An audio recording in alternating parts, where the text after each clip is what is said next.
지옥이었다. 그 단어 말고는 달리 표현할 방법이 없었다. 이수진은 새벽 3시 차가운 타일 바닥에 무릎을 꿇고 앉아 두 손으로 얼굴을 감쌌다. 손바닥 사이로 눈물이 흘러내렸다. 울음소리조차 나지 않았다. 목이 막혀 있었다. 아니, 목만이 아니라 가슴 전체가, 폐가, 심장이, 모든 것이 막혀 있었다. 숨을 쉬는데도 숨이 쉬어지지 않는 것 같았다. 그것이 지옥이 아니면 무엇이겠는가? 3년이었다. 3년 동안 그녀가 쌓아온 모든 것이 하룻밤 사이에 무너졌다. 전 재산을 잃었다는 말도 부족했다. 전 재산을 잃고도 아직 빚이 남아있었다. 2억 3천만 원. 그 숫자가 눈앞에 선명하게 떠올랐다. 숫자가 아니라 형벌처럼, 숫자가 아니라 낙인처럼, 그녀의 이마에 새겨진 글자처럼. 이수진은 손을 내리고 천장을 바라보았다. 형광등 하나가 깜빡이고 있었다. 오래전부터 깜빡이고 있었는데 갈아야 한다는 생각을 하면서도 늘 미루어왔다. 이제 그것도 상관없었다. 이 집도 곧 자신의 것이 아니게 될 테니까. 50평짜리 아파트, 인천 송도. 5년 전 남편 박준혁과 함께 온 가족이 이사 올 때 얼마나 기뻤던가. 딸아이 소율이가 넓은 거실을 뛰어다니며 웃었던 것이, 그 웃음소리가 아직도 이 공간 어딘가에 남아있는 것 같아서 이수진은 다시 눈을 감았다. 남편은 없었다. 남편은 2년 전에 이미 없었다. 교통사고였다. 2022년 6월 14일 화요일 저녁, 박준혁은 퇴근길에 빗길에서 미끄러진 화물차에 치여 그 자리에서 숨졌다. 이수진은 그날 저녁 병원 복도에서 의사의 말을 들으며 자신이 이미 죽어 있다는 것을 느꼈다. 몸은 서 있었다. 숨은 쉬고 있었다. 그런데 죽어 있었다. 그 이후로 3년이었다. 3년 동안 그녀는 혼자서 소율이를 키우며 작은 인테리어 회사를 운영했다. 남편이 남긴 보험금과 조금씩 모아둔 돈, 그리고 죽을 것 같은 노력으로 버텼다. 버티고 또 버텼다. 남들이 보기엔 씩씩해 보였을 것이다. 남들이 보기엔 대단해 보였을 것이다. 그런데 이수진은 알고 있었다. 그것이 씩씩함이 아니라는 것을. 그것은 그저 멈추지 못하는 것이었다. 멈추면 쓰러질 것 같아서, 쓰러지면 다시는 일어나지 못할 것 같아서 그냥 달리는 것이었다. 그 달리기가 여기에서 끝났다. 최상호. 그 이름을 생각하면 손이 떨렸다. 최상호는 3년 전 이수진이 회사를 막 시작할 무렵에 나타난 투자자였다. 정확히는 그가 먼저 찾아왔다. 지인을 통해 소개를 받았다며, 당신 회사가 유망하다며, 함께 키워보고 싶다며. 이수진은 처음에 거절했다. 세상에 공짜는 없다고 배웠으니까. 그런데 최상호는 물러서지 않았다. 한 달, 2달, 3달. 그가 보내온 서류들은 깔끔했다. 그가 말하는 수익 구조는 논리적이었다. 그가 보여준 실적은 화려했다. 이수진의 친한 친구 정미영도 그를 믿었다. 같은 동네 사는 황보람도 그와 함께 투자를 시작했다고 했다. 그래서 이수진도 믿었다. 그것이 개박살이 나는 시작이었다. 처음엔 2천만 원이었다. 그것이 3개월 만에 2,800만 원이 되었다. 실제로 통장에 찍혔다. 이수진은 그 숫자를 보며 뭔가 이상하다는 생각과 뭔가 된다는 생각 사이에서 흔들렸다. 흔들리다가 결국 더 넣었다. 5천만 원. 그것이 또 불어났다. 1년이 지나자 최상호는 더 큰 사업을 제안했다. 상가 건물 리모델링 프로젝트. 수익률 40%. 5년 안에 원금의 3배.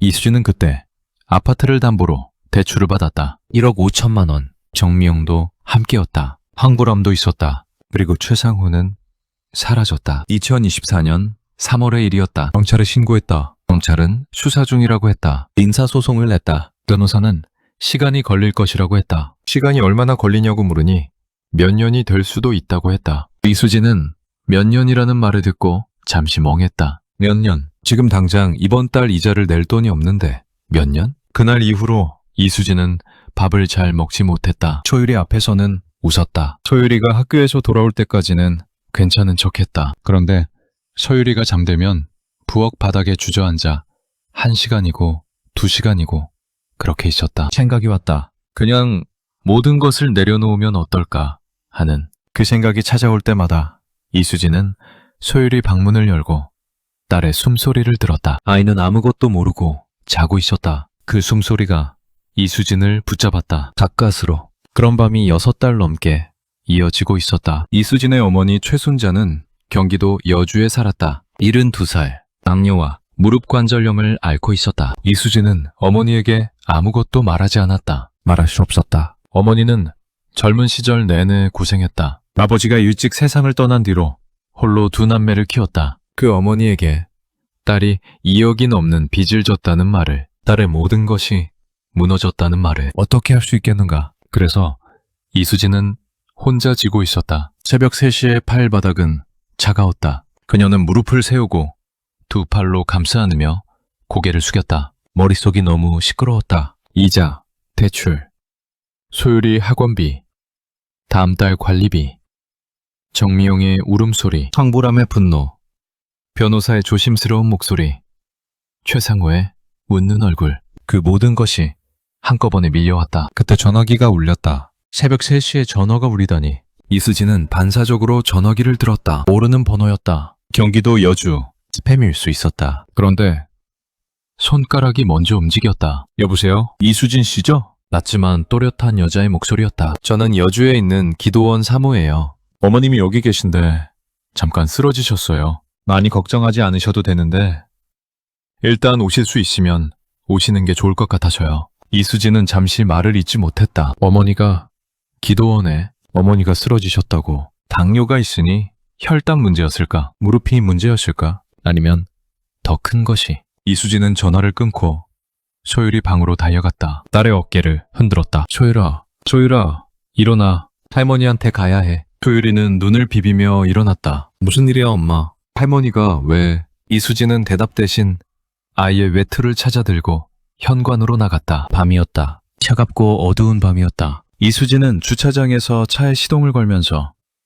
이상하게도 조금 전까지 짓누르던 것이 잠깐 물러나는 것을 느꼈다. 지금은 어머니에게 가야 한다는 것, 그 한 가지만 있었다. 돈도, 빚도, 최상호도, 재판도. 지금 이 순간만큼은 그것들이 주인공이 아니었다. 경부고속도로를 빠져나와 여주로 들어가는 국도를 달리면서 이수진은 소율이가 뒷자리에서 다시 잠든 것을 백미러로 보았다. 아이는 외투를 여미고 창가에 머리를 기댄 채 자고 있었다. 이수진은 그 모습을 보며 눈물이 차오르는 것을 느꼈다. 이 아이에게 무슨 짓을 한 것인가? 이 아이의 미래에 빚을 지은 것인가? 이수진은 눈물을 닦으며 핸들을 꽉 쥐었다. 기도원은 여주 외곽, 남한강이 내려다 보이는 낮은 산자락에 있었다. 새벽 4시 반이 넘어서야 도착했다. 흰 벽의 작은 건물들이 어둠 속에 조용히 서 있었다. 마당에는 나무 한 그루가 있었고 그 아래 벤치가 놓여 있었다. 사모님이라고 했던 여자가 현관에 서 있었다. 50대 초반으로 보이는 머리가 희끗희끗한 작은 체구의 여자였다. 조용히 고개를 숙였다. 빨리 오셨네요. 어머님은 지금 안정되셨어요. 주무시고 계세요. 이수진은 가슴을 쓸어내리며 물었다. 무슨 일이었어요? 저혈당이었어요. 당뇨약 드시고 제때 식사를 못 하셨던 것 같아요. 저희가 빨리 발견해서 다행이었어요. 이수진은 어머니가 누워있는 방으로 안내를 받았다. 방은 작고 깨끗했다. 창문 너머로 강이 보였다. 어머니는 조용히 누워 자고 있었다. 이수진은 어머니 손을 잡았다. 손이 차가웠다. 거칠었다. 이 손으로 어머니는 평생 일했다. 이수진은 어머니 손을 잡은 채 바닥에 앉았다. 소율이는 복도에서 다시 잠이 들었는지 조용했다. 새벽의 기도원은 고요했다. 남쪽에서 바람이 들어오는 것 같았다. 이수진은 어머니 손을 잡고 처음으로 소리 없이 울었다. 진짜로 울었다. 집에서 울었던 것과는 달랐다. 그것은 절망의 눈물이었는데 지금 이 눈물은 무언가 다른 것이었다. 억울함이었다. 그래, 억울했다. 이렇게까지 해야 할 이유가 없었다. 남편을 잃고 재산을 잃고 여기서 어머니마저. 이수진은 왜 내가 하고 속으로 외쳤다. 왜 나인가? 무엇을 잘못했기에? 무엇이 부족했기에? 바람이 창문을 흔들었다. 어머니의 숨소리가 고르게 들렸다. 그때 이수진은 창 너머로 동이 트는 것을 보았다. 남한강 위로 빛이 내려앉고 있었다. 아주 천천히. 어둠이 걷히는 것이 아니라 빛이 쌓이는 것처럼. 이수진은 멍하니 그 빛을 바라보았다. 기도원 어딘가에서 소리가 들리기 시작했다. 낮고 조용한 목소리들. 새벽 기도를 시작하는 사람들이었다. 이수진은 기도를 해본 지 얼마나 됐는지 기억조차 나지 않았다. 결혼 전에는 교회를 다녔다. 남편도 가끔 함께 갔다. 남편이 죽은 뒤로는 가지 않았다. 그 하나님이라는 분이 자신의 남편을 데려갔으니까. 이수지는 그 분노를 아직 내려놓지 못하고 있었다. 그런데 지금 이 새벽 남한강 위에 빛이 쌓이는 것을 보면서 이수지는 처음으로 무언가에게 말을 걸고 싶다는 충동을 느꼈다. 기도라고 부를 수 있는지도 모르겠는 것. 그냥 누군가에게 말하고 싶은 것. 신인지 아닌지도 모르는 어딘가를 향해서. 하지만 말이 나오지 않았다. 기도원 사무가 문 앞에 나타났다. 조용히 이수진을 불렀다. 잠깐 나오실 수 있어요? 이수진은 어머니 손을 내려놓고 일어섰다. 복도로 나가자 사무가 따뜻한 차를 내밀었다. 유자차였다. 이수진은 두 손으로 컵을 감쌌다. 많이 힘드시죠? 이수진은 대답하지 못했다. 어머님이 여기 오신 지 사흘 됐어요. 기도하러 오셨어요. 딸 걱정이 너무 되셔서. 이수진의 가슴이 내려앉았다. 뭐라고요? 어머님이 기도를 많이 하셨어요. 저한테도 얘기하셨어요. 딸이 너무 힘든 것 같은데 아무것도 해줄 수 없다고. 그래서 기도라도 하러 왔다고. 그런데 식사를 거르시다가 이렇게 된 거예요. 이수진은 컵을 들고 있던 손에 힘이 빠졌다. 어머니는 알고 있었다. 말하지 않았는데 알고 있었다. 그리고 여기 와서 이렇게 됐다. 이수진은 울음을 참았다. 참을 수 없었다. 컵을 내려놓고 복도에서 어깨를 들썩이며 울었다. 사모는 아무 말 하지 않았다. 그냥 옆에 서 있었다. 한참 뒤에 조용히 말했다. 기도를 해보셨어요? 이수진은 고개를 들었다. 눈이 부었다. 못하겠어요. 화가 나서요. 기도가 무슨 소용이에요? 아무것도 달라진 게 없는데. 사모는 고개를 끄덕였다. 교화가 당연한 거예요. 그런데 저는 오래 기도를 가르쳐 왔는데요. 이상한 것을 발견했어요. 기도가 안 된다고 느끼는 사람들 중에 가장 많은 경우가 기도를 잘못 이해하는 사람들이더라고요. 기도는 소원을 비는 게 아닌데. 주기도문을 알아요? 이수진은 어릴 때 교회에서 외웠던 것을 떠올렸다. 하늘에 계신 우리 아버지. 대략적인 문장이 기억 속 어딘가에 남아 있었다. 알아요. 예전에 외웠어요. 외웠는데 지금 기억이 잘 안 나죠? 이수진은 고개를 끄덕였다. 그게 바로 문제예요. 주기도문은 예수님이 직접 가르쳐준 기도예요. 그런데 사람들은 그것을 외우고 암송하고 의식처럼 하는데 정작 그 안에 어떤 내용이 있는지, 그 내용을 어떻게 자기 삶에 가져오는지를 몰라요. 이수진 씨, 지금 제일 힘든 게 뭐예요? 이수진은 잠시 주저하다가 대답했다. 돈이요. 빚이요. 그리고 모든 게 무너진 것 같은 느낌이요. 사모가 고개를 끄덕였다. 우리 함께 기도를 한번 배워볼까요? 진짜 기도를요. 그냥 앉아서 암송하는 기도가 아니라 주기도문을 이렇게 기도하면 기적이 일어나는 기도를요. 이수진은 그 말을 들으며 이상하게 거부감이 들지 않았다. 기적이라는 말이 거슬렸다. 기적 같은 건 없다고 생각했으니까. 그런데 거부할 힘도 없었다. 어머니가 쓰러지는 새벽. 남한강 위에 빛이 쌓이는 이 이른 아침에 이수진은 그저 조용히 고개를 끄덕였다. 기도원 예배당은 작았다. 의자 10개쯤 되는 작은 방이었다. 창문 너머로 강이 보였다. 나무 십자가 하나가 벽에 걸려 있었다. 화려하지 않은 그냥 나무 2개를 겹쳐놓은 것 같은. 이수진은 맨 앞의자에 앉았다. 사모가 성경을 펼쳤다. 마태복음 6장 9절이었다. 이수진 씨, 주기도문이 처음 등장하는 것은 지금으로부터 2000년 전이에요. 예수님이 제자들에게 직접 가르쳐준 기도예요. 그런데 그 배경을 보면 제자들이 이런 질문을 했어요. 기도를 어떻게 해야 하는지 가르쳐달라고. 그 질문의 배경에는 당시 유대인들이 기도를 형식적으로, 과시적으로 하는 것에 대한 문제의식이 있었어요. 예수님은 그것을 보고 이렇게 말했어요. 기도할 때 이방인처럼 중언부언하지 말라. 너희 아버지께서는 너희가 구하기 전에 너희에게 필요한 것을 아시느니라. 그러므로 이렇게 기도해라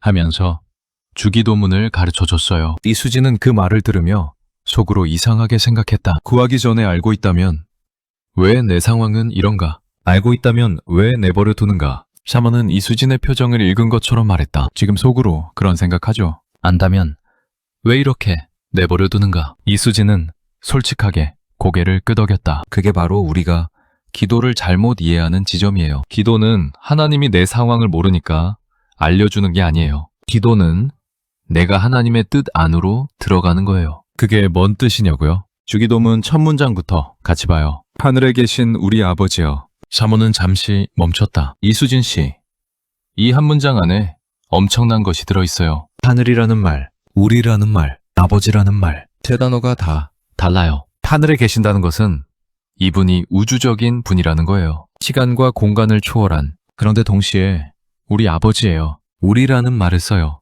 혼자가 아니라는 거예요. 이수진 씨, 지금 혼자라고 느끼죠? 이수진은 목이 메었다. 고개를 끄덕이는 것이 정확하지 않아서 그냥 눈을 감았다. 그런데 이 기도는 혼자 시작하지 않아요. 우리 아버지라고 시작해요. 이수진 씨가 지금 이 기도를 시작하는 순간 혼자가 아니에요. 수없이 많은 사람들이 이 기도를 해왔어요. 3,500년 전부터 이어진 신앙의 흐름 속에 이 기도를 한 사람들이 있어요. 그 모든 사람들과 함께 아버지라고 부르는 거예요. 이수진은 눈을 감은 채로 들었다. 방에서 불어오는 바람 소리가 들렸다. 건물 어딘가에서 이른 아침에 일어난 누군가의 발자국 소리가 들렸다. 그 다음 문장이에요. 이름이 거룩히 여김을 받으시오며 사모는 설명하지 않고 잠시 그 말을 공기 속에 두었다. 이수진 씨, 이 기도에서 첫 번째 간구가 내 문제 해결이 아니에요. 첫 번째 간구가 하나님의 이름이 거룩히 여겨지는 것이에요. 이게 이상하게 들릴 수 있어요.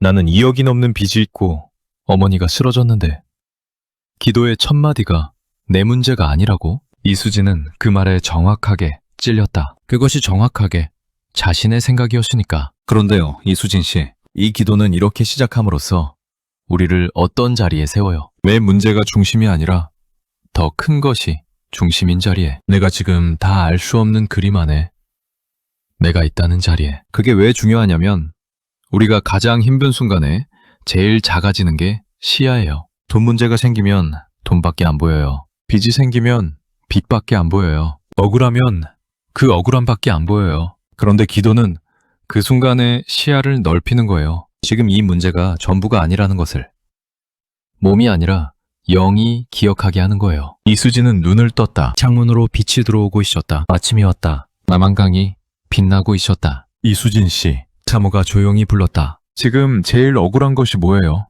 진짜로요. 이수진은 잠시 생각했다. 억울한 것, 돈을 잃은 것, 사기를 당한 것, 아니, 그보다 더 근원적인 것. 이수진은 천천히 입을 열었다. 내가 나쁜 것도 아닌데, 잘못한 것도 없는데, 열심히 했는데 왜 나한테 이런 일이 생기나 하는 거요. 나쁜 사람들은 잘 사는데 나는 왜 이래야 하는가 하는 것이요. 사모는 고개를 끄덕였다. 시편이에요. 3,000년 전에 다윗이라는 사람이 그 질문을 정확하게 했어요. 마귀는 왜 잘 살고 의인은 왜 괴로운가? 욥이라는 사람도 그 질문을 했어요. 그들의 기도가 주기도문의 배경에 있어요. 이수진 씨의 질문이 새로운 게 아니에요. 인류가 하나님께 해온 가장 오래된 질문이에요. 그 말이 이상하게 이수진을 조금 위로했다. 자신이 혼자만 이런 질문을 하는 것이 아니라는 것. 3,000년 전의 사람도 같은 것을 느꼈다는 것. 이수진은 손을 내려다보았다. 손이 떨리고 있었다. 두려움인지 추위인지 알 수 없었다. 아니면 무언가 오래 닫혀있던 것이 조금 열리려는 것인지. 사모가 말했다. 기도를 해봐요. 지금 당장 완벽하게 하는 기도가 아니라 그냥 솔직하게 하늘에 계신 우리 아버지 하고 그 다음은 몰라도 돼요. 그 한마디만 해봐요. 진짜로. 이수진은 눈을 감았다. 창밖에서 새소리가 들렸다. 아침이었다. 어머니가 쓰러진 새벽의 끝에 남한강 위에 빛이 쌓이는 이 아침에 이수진은 입술을 움직였다. 하늘에 계신 우리 아버지. 목소리가 나왔다. 작고 갈라진 목소리였다. 그런데 나왔다. 그 한마디를 하고 이수진은 멈췄다. 그리고 울었다. 소리 없이 어깨를 들썩이며 왜 우는지 알 수 없었다. 억울해서도 아닌 것 같고 슬퍼서도 아닌 것 같고 그냥 오래 혼자였던 사람이 처음으로 누군가에게 말을 거는 것 같은 그런 울음이었다. 사모는 옆에서 아무 말 하지 않았다. 남한강의 빛은 계속 쌓이고 있었다. 어머니는 다음날 오후에 눈을 떴다. 이수진은 밤새 어머니 곁에 있었다. 소율이는 기도원 사모가 마련해준 작은 방에서 잠을 자고 아침에 일어나 밥을 먹었다. 아이는 낯선 곳에서도 잘 적응했다. 기도원 마당에서 나무 밑을 맴돌며 혼자 무언가를 줍고 있었다. 도토리인지 돌멩이인지. 이수진은 창문을 통해 딸을 바라보며 저 아이가 저렇게 혼자 잘 논다는 것이 기특하기도 하고 마음이 아프기도 했다. 혼자 노는 법을 너무 일찍 터득한 아이. 엄마가 늘 뭔가를 들고 씨름하고 있었으니까. 최순자는 눈을 뜨자마자 딸을 보았다. 왔네. 어머니는 그 두 마디를 하고 더 말하지 않았다. 이수진도 말하지 않았다. 손을 잡았다. 어머니의 손이 따뜻해져 있었다. 밥은 먹었냐? 이수진은 고개를 끄덕였다. 거짓말이었다. 물 한 잔밖에 마시지 않았다. 그런데 어머니가 걱정할까봐 어머니는 천장을 바라보며 조용히 있다가 말했다. 나 여기 기도하러 왔다. 알아요. 알았어? 사모님한테 들었어요. 어머니는 잠시 침묵했다. 네가 힘든 거 알고 있었다. 말 안 해도 엄마는 알아. 얼굴이 다 말하거든. 전화기 너머로도. 이수진은 어머니 손을 꽉 잡았다. 말이 나오지 않았다. 내가 해줄 수 있는 게 없잖아. 돈도 없고 몸도 이래가지고. 그래서 기도라도 하려고 왔지. 기도밖에 없으니까. 어머니! 하고 이수진이 불렀다. 목소리가 갈라졌다. 왜? 저 어떡해요? 어머니는 딸을 보았다. 이수진은 어머니를 보았다. 두 사람은 오래 서로를 바라보았다. 어머니가 말했다. 기도해. 그냥 기도해. 엄마도 그렇게 버텼어. 네 아버지가 쓸 때, 아무것도 없을 때 기도하면 뭔가 달라지는 게 아니야. 근데 기도하면 버틸 수가 있어. 그게 기도야. 이수진은 눈물을 흘렸다. 닦지 않았다. 기도원에서 3일을 더 있었다. 원래 계획이 아니었다. 첫날 어머니를 확인하고 돌아갈 생각이었다. 그런데 사모가 조용히 물었다. 며칠 더 있을 수 있어요?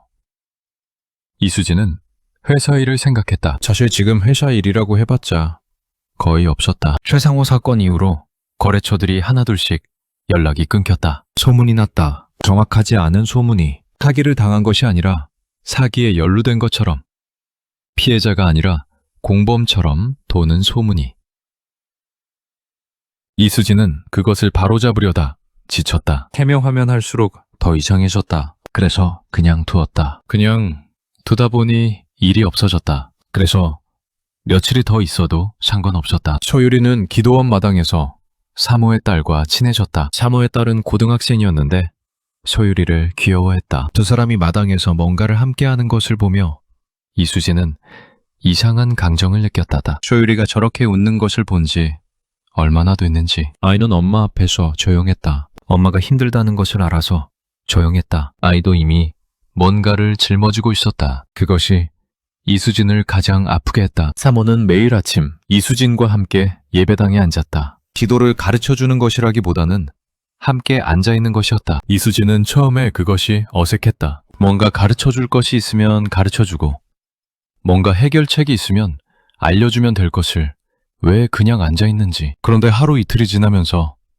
그 앉아있음이 이상하게 무게를 가졌다. 사모가 주기도문을 다시 꺼냈다. 나라가 임하시오며. 이 문장이에요. 주기도문의 두 번째 강구예요. 이수진은 들었다. 나라가 임한다는 것, 하나님의 나라가 여기에 온다는 것. 이 기도는 지금 세상이 완전하지 않다는 것을 인정하는 기도예요. 지금 이 세상에서 악인이 잘 되고 선한 사람이 고통받는 것처럼 보이는 현실을 그대로 인정하는 거예요. 그런데 그게 끝이 아니라는 거예요. 나라가 임하기를 기도한다는 것은 지금 이 상태가 완성이 아니라는 것을 믿는 거예요. 이수진은 그 말을 들으며 뭔가가 움직이는 것을 느꼈다. 이수진 씨가 지금 제일 억울한 게 최상호가 잘 살고 있을 것 같다는 거 아니에요? 이수진은 입술을 깨물었다. 정확했다. 경찰이 수사 중이라고 하지만 어떻게 될지 몰랐다. 이런 사건의 가해자들이 제대로 처벌받는 경우가 생각보다 드물다는 것을 이수진은 이미 인터넷 검색을 통해 알아버렸다. 재산을 해외로 빼돌리면,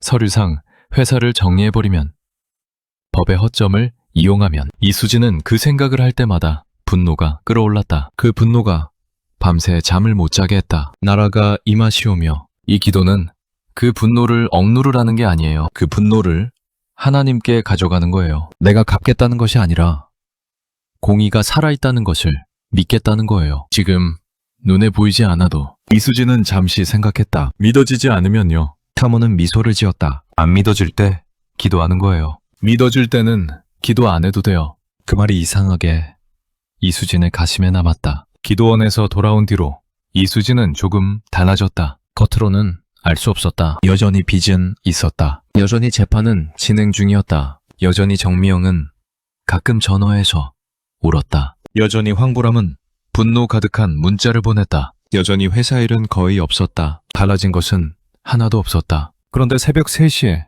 타일 바닥에 주저앉는 일이 줄었다. 이수진은 대신 매일 아침 소율이를 학교에 보내고 나서 작은 의자에 앉았다. 환경을 펼쳤다. 아니, 처음에는 펼치지 않았다. 그냥 앉았다. 기도원 사모가 알려준 대로 하늘에 계신 우리 아버지 하고 시작했다. 그 다음은 여전히 잘 몰랐다. 그냥 말했다. 오늘도 힘들어요. 오늘도 모르겠어요. 오늘도 무서워요. 그렇게 말하고 끝냈다. 기도라고 부를 수 있는지 몰랐다. 그런데 매일 했다. 변호사에게서 연락이 왔다. 2024년 11월에 어느 날이었다. 최상우의 소재가 파악됐다는 것이었다. 북매에 있었다. 이수진은 그 말을 듣고 잠시 눈을 감았다. 북매에 있었다. 도망가지 않았다. 아니면 도망가려다 못 간 것인지. 변호사는 차분하게 설명했다. 피해자가 여러 명이다 보니 공동소송으로 진행하게 됐고, 이수진처럼 피해를 입증할 서류가 명확한 경우는 형사처벌 가능성이 높다고. 다만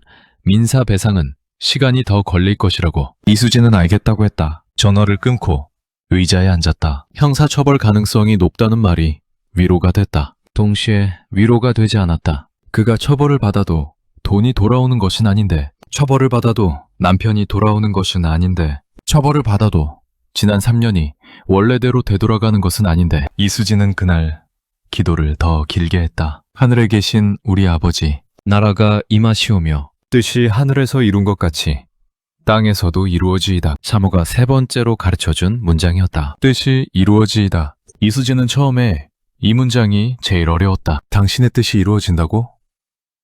지금 이 상황이 당신의 뜻이란 말인가? 그것에 동의하라는 것인가? 사모는 아니라고 했다. 그게 아니라고. 이 기도는 저항하는 기도예요. 지금 이 현실이 하나님의 뜻이 아니라는 것을 알기 때문에 뜻이 이루어지기를 구하는 거예요. 지금 이 땅에서 뜻이 이루어지지 않고 있는 것이 너무 많다는 것을 이 기도는 알고 있어요. 그래서 이루어지기를 구하는 거예요. 이것은 수동적인 기도가 아니에요. 가장 적극적인 기도예요. 이수진은 그 말을 지금에야 조금씩 이해하고 있었다. 그해 12월에 정미영이 찾아왔다. 정미영은 이수진의 친구였다. 대학 동기. 둘은 20년 넘게 알고 지냈다. 최상호에게 이수진을 소개해준 것도 정미영이었다. 정미영도 피해자였다. 1억 가까운 돈을 잃었다. 그런데 정미영의 상황은 이수진보다 더 복잡했다. 정미영의 남편이 이 사실을 알고 있었고,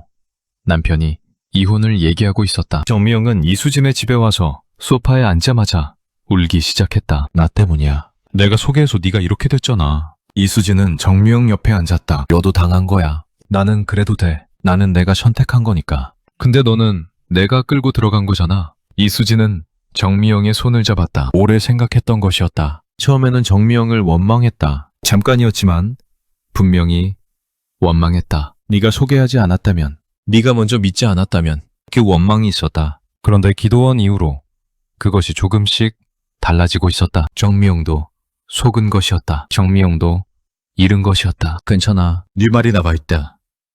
억지로 한 말이 아니었다. 완전히 괜찮다는 것도 아니었다. 그냥 지금 이 순간 정미영에게 할 수 있는 말이 그것이었다. 정미영은 더 크게 울었다. 두 사람은 저녁 늦게까지 함께 있었다. 밥을 먹었다. 이수진이 된장찌개를 끓였다. 오래간만에 제대로 끓인 것 같았다. 소율이도 함께 먹었다. 아이는 정미영 이모를 좋아했다. 웃음이 있는 저녁이었다. 이수진은 그 웃음이 이상하게 소중하게 느껴졌다. 이 상황에서도 웃음이 있다는 것이. 정미영이 돌아가면서 말했다. 너 많이 달라진 것 같다. 이수진은 무슨 말이냐고 물었다. 모르겠어. 뭔가 덜 날카로워진 것 같기도 하고, 뭔가 버티는 힘이 생긴 것 같기도 하고. 이수진은 대답하지 않았다. 그냥 웃었다. 2025년 1월이었다. 이수진은 새로운 일을 시작했다. 큰일이 아니었다. 지인의 소개로 작은 카페 인테리어를 맡게 됐다. 규모도 작고 금액도 크지 않았다. 그런데 오래간만에 도면을 펼쳐놓고 앉아있으니 이상하게 손이 움직이기 시작했다. 이 공간을 이렇게 하면 어떨까? 저 벽을 이렇게 하면 좋겠다. 오래 쓰지 않았던 감각이 깨어나는 것 같았다. 소율이가 하교하고 엄마의 작업 테이블을 들여다보았다. 엄마 뭐해? 일해. 일?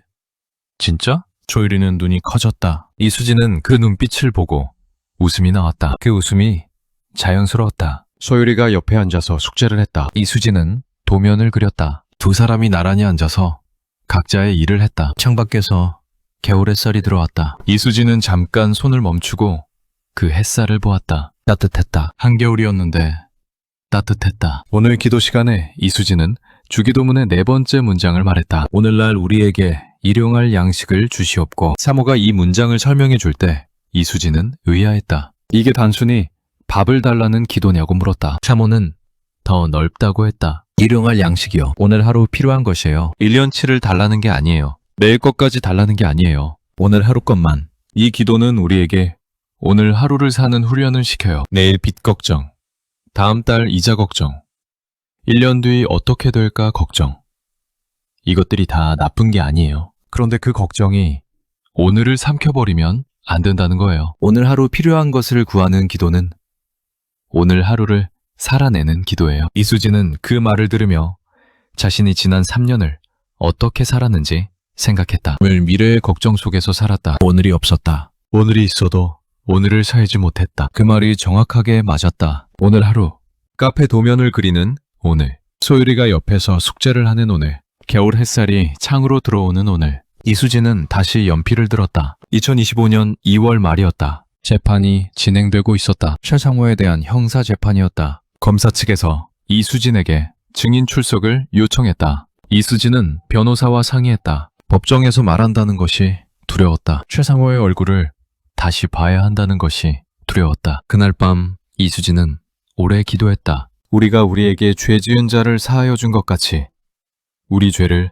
사하여 주시옵고. 주기도문의 5번째였다. 이수진이 제일 오래 씨름한 문장이었다. 사모가 이 문장을 설명할 때 이수진은 처음에 거부했다. 최상호를 용서하라는 것이냐고. 사모는 잠시 조용히 있다가 말했다. 용서는 그 사람을 위한 게 아니에요. 용서는 이수진 씨를 위한 거예요. 용서를 안 하면 그 사람이 계속 이수진 씨 안에 살아요. 이수진 씨의 새벽을 가져가요. 이수진 씨의 밥을 가져가요. 이수진 씨의 소유리와의 시간을 가져가요. 용서는 그 사람에게 면죄부를 주는 게 아니에요. 나라가 임하시오며. 기억나요? 공의는 하나님께 맡기는 거예요. 내가 갚겠다는 것을 내려놓는 거예요. 그게 용서예요. 이수진은 그 말을 듣고 오래 생각했다. 용서가 약함이 아니라는 것, 용서가 포기가 아니라는 것. 그런데 아직 되지 않았다. 솔직히 아직 되지 않았다. 최상호를 떠올리면 아직 분노가 올라왔다. 그래도 괜찮아요. 사모가 말했다. 기도는 다 된 다음에 하는 게 아니에요. 안 되는 것을 가지고 가는 거예요. 용서가 안 된다는 것을 들고 가는 게 기도예요. 이수진은 법정에 가기 전날 밤 그 문장을 오래 반복했다. 우리가 우리에게 죄 지은 자를 사하여 준 것 같이 되는지 안 되는지 모른 채로 그냥 말했다. 법정은 서울 서초구에 있었다. 이수진이 법정에 들어섰을 때 최상호는 이미 피고인석에 앉아 있었다. 이수진은 그를 보았다. 1년 반 전에 마지막으로 봤을 때와 달랐다. 팔이 빠져 있었다. 머리가 헝클어져 있었다. 양복이 어딘가 맞지 않는 것처럼 보였다. 자신감이 가득했던 그 눈빛이 없었다. 이수진은 그를 보며 이상한 것을 느꼈다. 분노가 아니었다. 분노는 있었다. 그런데 그것만이 아니었다. 뭔가 다른 것이 섞여 있었다. 설명하기 어려운. 이수진은 증인석에 앉아 선서를 했다. 검사의 질문에 답했다. 처음엔 목소리가 떨렸다. 2억 3천만 원의 피해를 입었습니다. 그 돈이 남편을 잃고 혼자 아이를 키우며 모은 전부였습니다. 인테리어 회사를 운영하며 남편의 빈자리를 채우려 했고 그 회사의 성장을 위해 투자한 것이었습니다. 말하면서 이수진은 목이 메었다. 그런데 울지 않았다. 울면 안 된다고 생각해서가 아니었다. 이상하게 흔들리지 않았다. 지금 이 자리에 있는 것이 두렵지 않았다. 말해야 할 것을 말하는 것이 두렵지 않았다. 최상호의 변호인이 반대 신문을 했다. 투자에 동의하고 서명한 것 아니냐고. 이수진은 고개를 들고 대답했다. 그렇습니다. 제가 서명했습니다. 그런데 그 서명은 정확한 정보를 바탕으로 한 것이 아니었습니다. 허위 정보를 믿고 한 서명입니다. 변호인이 다시 물었다. 어떻게 허위 정보인지 알았냐고. 이수진은 말했다. 처음부터 알지 못했습니다.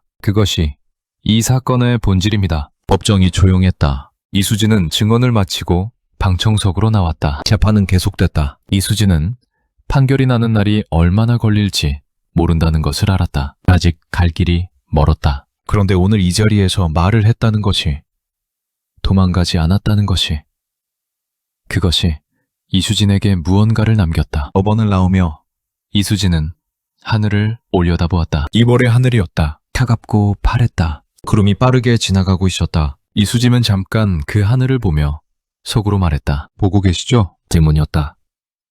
대답을 요구하는 질문이 아니었다. 그냥 하고 싶었던 말이었다. 봄이 왔다. 2025년 3월. 소율이가 4학년이 됐다. 이수진은 소율이의 새 책가방을 사주러 문구점에 갔다. 소율이는 초록색을 골랐다. 이수진은 왜 초록색이냐고 물었다. 소율이는 봄 같아서요.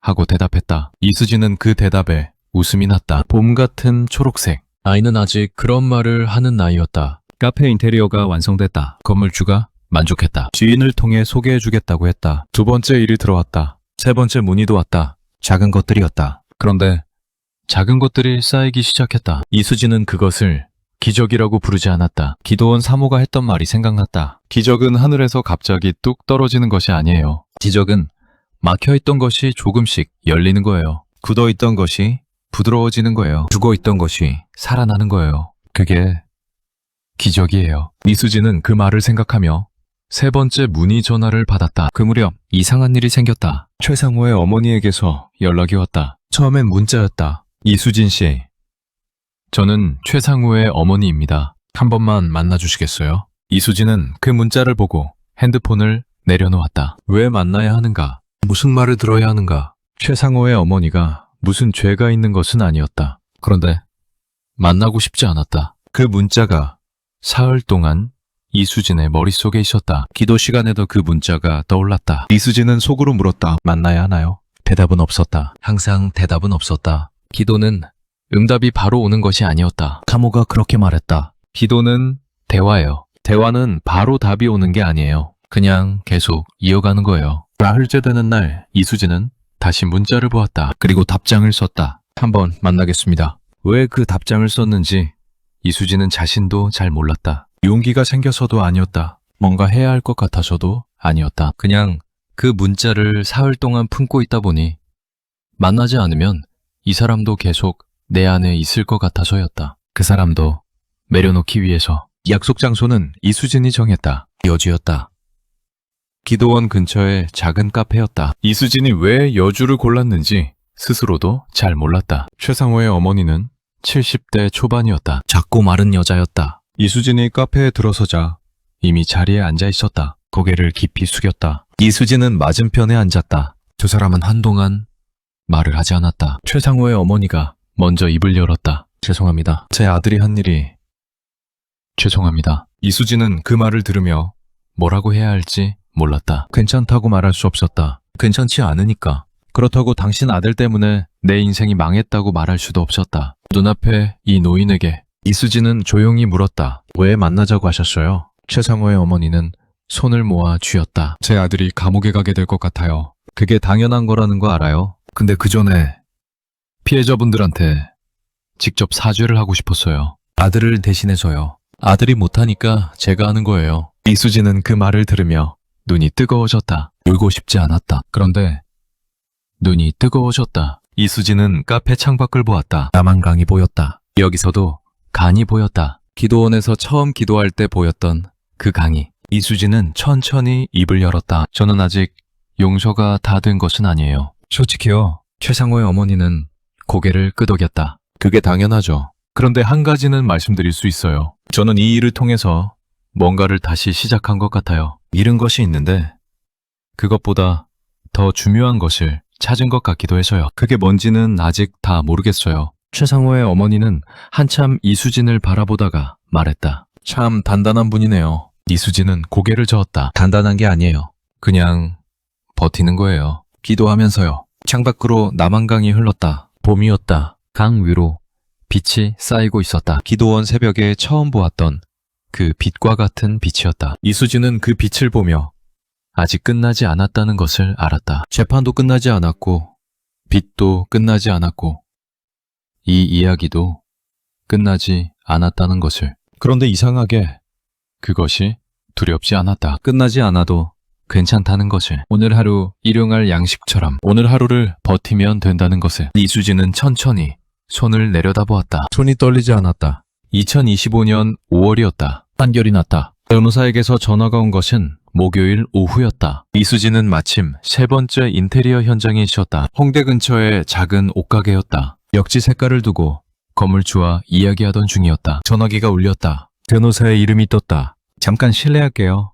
하고 이수진은 밖으로 나갔다. 이수진 씨, 최상호, 1심 선고 났습니다. 징역 7년이요. 법원이 사기 범행의 계획성과 피해 규모를 무겁게 봤고요. 특히 피해자들이 남편을 잃은 직후라거나 생계형 자영업자라거나 하는 취약한 상황을 의도적으로 이용한 정황이 인정됐어요. 이수진은 잠시 아무 말도 하지 못했다. 징역 7년. 그 숫자가 귀 안에서 울렸다. 이수진은 손으로 입을 막았다. 울음이 나오려는 것을 막으려는 것이었는지, 소리가 나오려는 것을 막으려는 것이었는지 둘 다였다. 변호사가 말을 이었다. 민사 배상 판결은 별도로 진행되는데 형사 판결이 이렇게 나왔으니 민사도 유리하게 진행될 거예요. 다만 실제로 돈을 받을 수 있을지는 최상호 명의 재산이 얼마나 남아있느냐에 따라 달라질 거고요. 지금 수사 과정에서 일부 재산이 동결됐다는 소식은 들었는데 정확한 금액은 확인 중이에요. 이수진은 알겠다고 했다. 감사하다고 했다. 전화를 끊었다. 홍대 골목이었다. 5월의 골목이었다. 사람들이 지나갔다. 카페에서 음악이 흘러나왔다. 이수진은 골목 벽에 등을 기대고 눈을 감았다. 징역 7년. 그것으로 충분한가 하는 생각이 스쳤다. 내가 잃은 것에 비하면 충분한가? 그런데 이상하게 그 질문이 오래 머물지 않았다. 충분한지 아닌지를 따지는 것이 자신의 일이 아니라는 것을 이수진은 어느 순간부터 알고 있었다. 나라가 이 맛이오며 공의는 하나님께 맡기는 것이라고 사모가 했던 말. 법원이 판결을 내렸다. 그것으로 이수진이 할 수 있는 것은 끝났다. 이수진은 눈을 떴다. 전화기를 들어 어머니에게 문자를 보냈다. 어머니, 판결 났어요. 징역 7년이에요. 3분쯤 뒤에 답장이 왔다. 수고했다. 밥은 먹었냐? 이수진은 그 문자를 보고 웃음이 났다. 밥은 먹었냐? 어머니는 언제나 밥이었다. 세상이 무너지든 판결이 나든 어머니의 관심은 밥이었다. 그것이 이수진에게는 가장 어머니다운 것이었다. 먹었어요. 라고 답장을 보내고 이수진은 다시 가게 안으로 들어갔다. 벽지 색깔을 골라야 했다. 오늘 할 일이 있었다. 그로부터 열을 뒤었다. 이수진은 기도원 사모에게 전화를 했다. 판결 소식을 전하려고. 사모는 이수진의 목소리를 듣더니 잠시 조용하다가 말했다. 잘 됐네요. 정말 잘 됐어요. 그런데 사모님, 저 한 가지 여쭤봐도 될까요? 물론이죠. 이수진은 잠시 생각을 정리했다. 주기도문 끝에 있는 문장이요. 나라와 권세와 영광이 아버지께 영원히 있사옵나이다. 그 문장이 아직도 잘 모르겠어요. 다른 문장들은 이제 조금씩 이해가 되는데 그 마지막 문장은 그냥 찬양 같기도 하고 이 기도가 그것으로 끝나는 게 왜인지 사모는 잠시 생각하다가 말했다. 이수진 씨, 기도가 어떻게 시작되는지 기억해요? 하늘에 계신 우리 아버지, 그리고요, 이름이 거룩히 여김을 받으시오며, 그리고요, 나라가 임하시오며 뜻이 이루어지이다. 일용할 양식을 주시옵고 죄를 사하여 주시옵고 시험에 들게 하지 마시옵고 악에서 구하시옵소서. 사모가 말했다. 기도가 시작될 때 우리는 어디 있었어요? 이수진은 생각했다. 아버지 앞이요. 그렇죠. 그리고 기도가 끝날 때도 우리는 아버지 앞에 있어요. 나라와 권세와 영광이 아버지께 있다 라는 말은 기도를 마무리하는 찬양이 아니에요. 이것은 선언이에요. 내가 기도를 시작할 때 가져왔던 모든 것, 빚도, 억울함도, 두려움도, 그것들을 다 꺼내놓고 기도를 마칠 때 나라와 권세와 영광이 당신께 있다고 선언하는 거예요. 이 모든 것이 결국 당신 것이라는 것을 내가 인정하는 거예요. 그게 이 기도의 마지막이에요. 이수진은 그 말을 들으며 오랫동안 말하지 못했다. 나라와 권세와 영광이 아버지께. 지난 1년 반이 흘러갔다. 새벽 3시에 타일 바닥이 떠올랐다. 어머니가 쓰러진 기도원 새벽이 떠올랐다. 남한강 위의 빛이 떠올랐다. 법정에서 증인석에 앉았던 그 순간이 떠올랐다. 최상호의 어머니와 마주 앉았던 여주의 카페가 떠올랐다. 이 모든 것이 결국 당신 것이라는 것을. 이수진은 눈이 뜨거워졌다. 그런데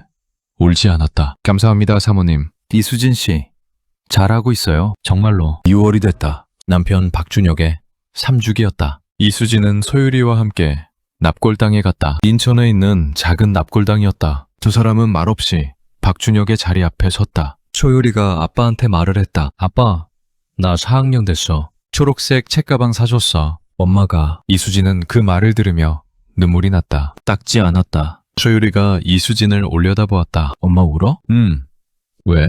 아빠 보고 싶어서. 소율이는 잠시 생각하다가 말했다. 나도. 두 사람은 나란히 서서 한참 있었다. 이수진은 그 자리에서 속으로 말을 했다. 남편에게 하는 말인지 기도인지 구분이 없었다. 잘 버텼어요. 지금까지 더 버틸게요. 낙골담을 나오면서 소율이가 이수진의 손을 잡았다. 엄마, 우리 밥 먹으러 가자. 뭐 먹고 싶어? 삼겹살. 이수진은 웃었다. 그래, 삼겹살 먹자. 두 사람은 손을 잡고 주차장으로 걸어갔다. 6월의 햇살이 뜨거웠다. 소율이의 초록색 책가방이 햇빛을 받아 빛났다. 이수진은 딸의 손을 꽉 잡았다. 그리고 그 여름, 생각지도 못한 일이 일어났다. 이수진은 그것을 기적이라고 불렀다. 처음에는 그 단어를 쓰기가 두려웠다. 기적이라고 불렀다가 아니면 어떡하나 싶어서. 그런데 나중에는 그 단어 말고는 다른 단어가 없었다. 7월 초였다. 최상무의 재산 추적 결과가 나왔다. 수사 과정에서 이미 일부가 동결됐다는 것은 알고 있었다. 그런데 이번에 새롭게 밝혀진 것이 있었다. 최상무가 차명으로 보유하고 있던 부동산이 있었다. 경기도 광주의 토지였다. 서남 명의로 등재되어 있었는데 수사관이 계좌 흐름을 추적하면서 발견한 것이었다. 그 토지의 감정가가 꽤 됐다. 피해자 전원에게 배상하기에 충분한 액수는 아니었다. 그러나 적지 않은 금액이 각 피해자에게 돌아올 수 있게 됐다. 변호사가 구체적인 수치를 말해줬을 때 이수진은 전화기를 들고 한동안 말을 잇지 못했다. 1억 2천만 원. 전부는 아니었다. 2억 3천만 원을 잃었으니 1억 가까이는 여전히 손해였다. 그런데 1억 2천만 원, 그 돈이면 대출 이자를 정리할 수 있었다. 그 돈이면 아파트를 지킬 수 있었다. 그 돈이면 소율이 앞으로의 학원비가 해결됐다. 이수진은 전화를 끊고 아무것도 하지 않고 오래 앉아 있었다. 기적이라는 말이 떠올랐다. 기도원 사모의 말이 떠올랐다. 기적은 하늘에서 갑자기 뚝 떨어지는 것이 아니에요. 기적은 막혀있던 것이 조금씩 열리는 거예요. 맞았다. 이것이 어느 날 갑자기 하늘에서 뚝 떨어진 것이 아니었다. 수사관이 계좌를 추적했다. 변호사가 움직였다. 법원이 판결을 내렸다. 그 모든 사람들의 손을 통해서 열린 것이었다. 그런데 이수진은 그 모든 것 위에 다른 것이 있다는 것을 알고 있었다. 나라와 권세와 영광이 아버지께. 이수진은 기도원 사모에게 전화했다. 사모님, 기억하세요? 처음에 제가 기도를 배웠을 때 기도하면 기적이 일어난다고 하셨잖아요. 기억하죠? 그때 저는 그 말을 믿지 않았어요. 그랬죠. 지금은 달라요. 사모가 말했다. 이수진 씨, 뭐가 기적이에요? 이수진은 잠시 생각했다. 돈이 돌아온 것이요 라고 말하려다가 멈췄다. 그것만이 아니었다. 제가 살아있다는 것이요. 소율이가 초록색 책가방을 메고 학교에 간다는 것이요. 어머니가 여주에서 여전히 기도하고 있다는 것이요. 새벽 3시에 타일 바닥에 주저앉지 않는다는 것이요. 사모가 잠시 조용했다. 그게 기적이에요. 정확하게 8월이 됐다. 이수진은 새 사무실을 얻었다. 큰 것이 아니었다. 인천 부평에 있는 조그만 사무실이었다. 책상 2개와 컴퓨터, 그리고 벽면에 붙이는 코르크보드. 그 코르크보드에 이수진은 진행 중인 프로젝트 도면들을 붙였다. 책이었다. 작은 카페, 동네 꽃집, 그리고 새로 들어온 스튜디오 인테리어. 작은 것들이었다. 그런데 3개였다. 그 3개가 이수진에게는 하늘처럼 보였다. 첫 출근날 아침, 이수진은 사무실 의자에 앉아서 기도를 했다. 하늘에 계신 우리 아버지. 1년 반 전에 처음으로 그 말을 했을 때와 같은 시작이었다. 그런데 같지 않았다. 그때는 타일 바닥이었고 지금은 의자였다. 그때는 새벽이었고 지금은 아침이었다. 그때는 목소리가 갈라졌고 지금은 고르게 나왔다. 이름이 거룩히 여김을 받으시오며 나라가 임하시오며 뜻이 하늘에서 이룬 것 같이 땅에서도 이루어지이다. 오늘날 우리에게 일용할 양식을 주시옵고 우리가 우리에게 죄 지은 자를 사하여 준 것 같이 우리 죄를 사하여 주시옵고 우리를 시험에 들게 하지 마시옵고 다만 악에서 구하시옵소서. 나라와 권세와 영광이 아버지께 영원히 있사옵나이다. 가 말하고 나서 이수진은 눈을 떴다. 코르크보드에 보면들이 보였다. 창밖으로 부평거리가 보였다. 아침 햇살이 들어왔다. 이수진은 연필을 들었다. 9월의 어느 날 오후였다. 정미영에게서 전화가 왔다. 목소리가 달랐다. 밝았다. 이수진은 그 목소리가 낯설었다. 나 이혼 안 했어. 이수진은 잠깐 멈췄다. 남편이 용서해줬어? 정미영은 잠시 웃었다. 내가 먼저 용서를 구했어. 진짜로. 그냥 말로만 미안하다는 게 아니라 진짜로 내가 얼마나 어리석었는지, 내가 얼마나 가족한테 폐를 끼쳤는지를 인정했죠. 그랬더니 남편이 한참 있다가 그래, 그러면 다시 시작해보자 했어. 이수진은 그 말을 들으며 눈이 뜨거워졌다. 정명이 말했다. 수진아, 나 기도 배우고 싶어, 너한테. 이수진은 잠시 생각했다. 자신이 기도를 가르칠 수 있는 사람인가? 그런 자격이 있는가? 아직도 모르는 것이 너무 많은데. 그런데 이수진은 말했다. 내가 제대로 아는 것은 아닌데 그래도 같이 해볼게. 그러면 돼. 그것만으로. 10월이었다. 이수진은 소율이와 함께 여주에 갔다. 어머니를 만나러. 그리고 기도원에도 들렀다. 참호를 만났다. 기도원 마당의 나무는 단풍이 들어있었다. 소율이는 떨어진 단풍잎을 주워 모았다. 참호는 이수진을 보며 말했다. 참 많이 달라졌네요. 이수진은 고개를 저었다. 달라진 게 아니에요. 원래 이 사람이었는데 잠깐 잃어버렸던 거예요. 참호가 웃었다. 그게 더 맞는 말이네요. 두 사람은 마당 벤치에 앉았다. 남한강이 보였다. 이수진은 처음 여기 왔던 새벽을 생각했다. 차가운 타일 바닥에서 출발한 것이 여기까지 왔다. 참호가 물었다. 이수진 씨, 주기도문이 뭔지 이제 알아요? 이수진은 잠시 생각했다. 기도를 가르쳐주는 기도인 것 같아요. 기도가 뭔지를 기도를 통해서 배우는 것이요. 참호가 고개를 끄덕였다. 그리고요?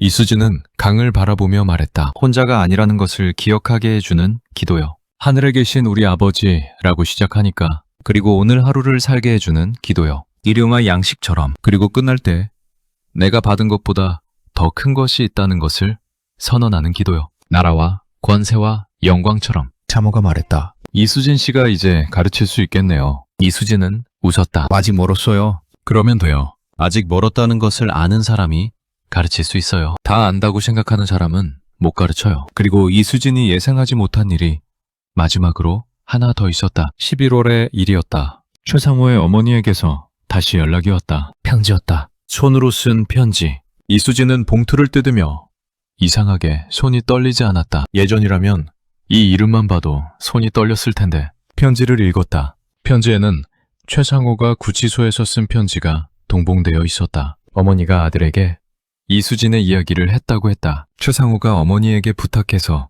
전달하는 것이라고 했다. 최상호의 편지는 짧았다. 이수진 씨, 저는 제가 한 일을 변명할 생각이 없습니다. 변명이 가능하다고 생각하지도 않습니다. 다만 어머니를 통해 이수진 씨의 이야기를 들었습니다. 이수진 씨가 기도한다는 이야기를요. 어머니가 그 말을 전해주면서 우셨습니다. 저는 그 이야기를 듣고 오래 생각했습니다. 저는 지금 이 안에서 처음으로 기도라는 것을 해봤습니다. 어떻게 하는지 몰라서 그냥 말했습니다. 제가 한 일들이 잘못했다고 그 말만 했습니다. 그게 기도가 되는지 모르겠습니다. 편지는 거기서 끝났다. 이수진은 편지를 내려놓았다. 최상호가 기도를 했다. 그 사람이, 이수진의 삶을 박살낸 그 사람이 구치소에서 처음으로 기도를 했다. 이수진은 그것이 자신과 무슨 상관이냐고 물을 수도 있었다. 그것이 무슨 소용이냐고. 그런다고 이수진이 잃은 것이 돌아오는 것도 아닌데. 그런데 이수진은 이상하게 그 편지를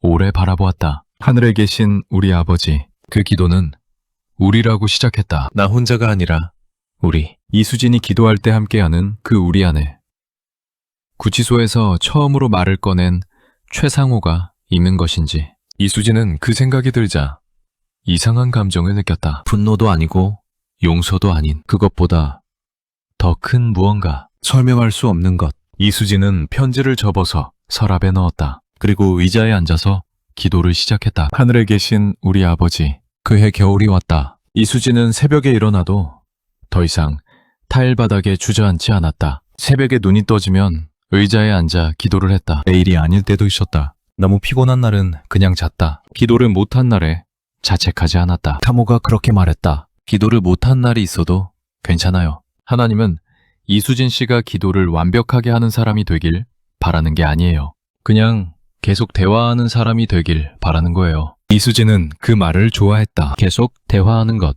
완벽하지 않아도 끊기더라도 다시 시작하면 되는 것. 소율이는 그 겨울에 피아노를 배우기 시작했다. 이수진이 어렸을 때 배우다 그만뒀던 피아노. 소율이는 배우고 싶다고 말했고 이수진은 흔쾌히 보내줬다. 일주일에 한 번 피아노 학원에서 돌아오면 소율이는 뭔가를 배웠다며 거실에서 혼자 손가락을 움직였다. 피아노가 없으니까 식탁 위에서. 이수지는 그 모습을 보며 피아노를 사야겠다고 생각했다. 작은 것이라도 오래간만에 미래를 생각했다. 위협이 아닌 기대로.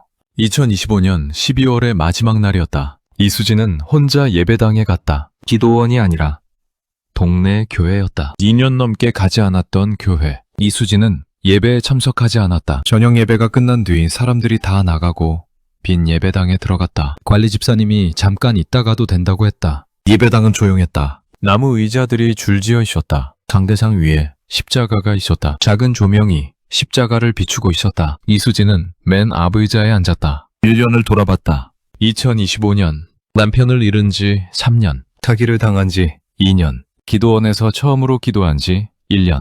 이수지는 그 1년 동안 일어난 일들을 하나하나 떠올렸다. 어머니의 손, 사모의 목소리, 법정의 공기, 최상호의 어머니와 마주한 여주의 카페, 정미영의 밝아진 목소리, 소유리의 초록색 책가방, 식탁 위에서 손가락을 움직이는 소유리, 그리고 차명 토지, 1억 2천만 원, 새 사무실, 3개의 프로젝트, 그리고 구치소에서 처음으로 말을 꺼낸 최상호의 짧은 편지. 이수지는 오랫동안 조용히 있었다. 그러다가 기도를 시작했다. 하늘에 계신 우리 아버지, 이름이 거룩히 여김을 받으시오며 나라가 임하시오며 뜻이 하늘에서 이룬 것 같이 땅에서도 이루어지이다. 오늘날 우리에게 일용할 양식을 주시옵고. 이수지는 여기서 잠깐 멈췄다. 주셨어요. 오늘 하루도 1년 동안도 계속했다.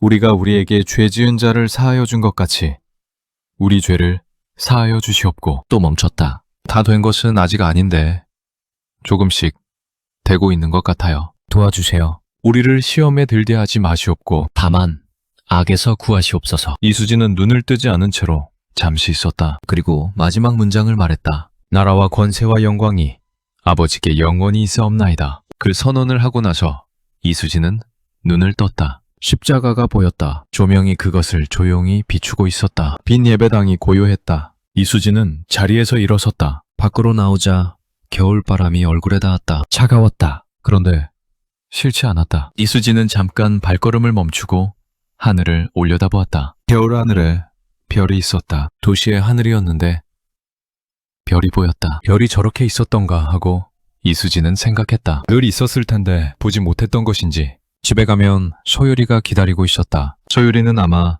식탁 위에서 손가락을 움직이고 있을 것이었다. 피아노 없는 피아노 연습을. 이수지는 걸음을 옮겼다. 한 걸음씩 일용할 양식처럼 오늘 하루씩